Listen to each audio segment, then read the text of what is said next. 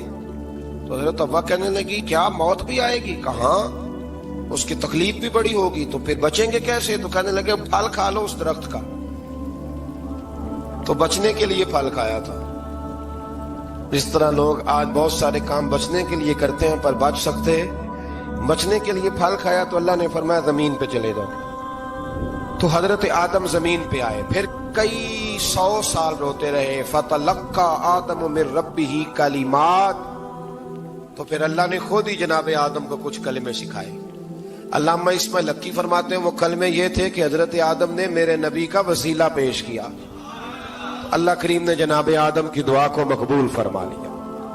پھر آگے بنی اسرائیل کا ذکر آ جاتا ہے، اللہ تعالیٰ نے بنی اسرائیل، آج آپ اسی قوم کو یہودی کہتے ہیں، ان کو اللہ نے اس زمانے میں فضیلت عطا کی تھی بہت زیادہ۔ تو عرب کے اندر جب نبی پاک علیہ السلام نے اعلان نبوت کیا تو کچھ لوگوں نے یہ کہہ دیا کہ اگر یہ یہودی کلمہ پڑھ لیں گے تو ہم بھی پڑھ لیں گے، تو پھر اللہ نے انہیں یاد کرایا کہ تم اصل میں کیا ہو، تمہیں کلمہ پڑھنا چاہیے۔ تو اہل یہود کا تذکرہ کرتے کرتے رب کریم نے ایک بات یہ بھی ارشاد فرمائی کہ تم لوگوں کو تو کہتے رہے ہو کہ وہ نبی آنے والے ہیں، وہ نبی آنے والے ہیں، اور جب آ گئے ہیں تو ماننے کو تیار نہیں ہو۔ تو فرمایا تأمرون الناس بالبر وتنسون انفسکم وانتم تتلون الکتاب، لوگوں کو بھلائی کا حکم دیتے ہو اور اپنے آپ کو بھول جاتے ہو، افلا تعقلون، تمہیں عقل نہیں؟ پھر اللہ نے انہیں یہ بھی یاد کرایا کہ یاد کرو وہ زمانہ کہ جب فرعون نے خواب دیکھ لیا تھا کہ کوئی بچہ اس کی سلطنت کو تباہ کرے گا، تو پھر اس نے تمہارے بچوں کو ذبح کرانا شروع کیا اور تمہاری بیٹیوں کو چھوڑتا تھا۔ فرمایا یہ بھی تو تم نے دیکھا، میں نے تمہیں پھر تم سے کہا جہاد کرو قوم عمالقہ کے خلاف، تو مقام طیہ میں جا کے یہ لوگ کہنے لگے ہم سے جہاد نہیں ہوتا، اللہ نے انہیں ایک میدان میں قید کر دیا۔ بڑی دلچسپ بات، قید تو لوگ ہوتے ہیں نا چار دیواری میں، تو اللہ نے بنی اسرائیل والوں کو جب انہوں نے کہا ہم جہاد نہیں کریں گے تو اللہ نے میدان میں قید کر دیا۔ میدان میں، یہ یاد رکھیں، جب انسان اللہ کی نافرمانی کرتا ہے تو اسے ایسی قید ملتی ہے جس کا اس نے تصور بھی نہیں کیا ہوتا۔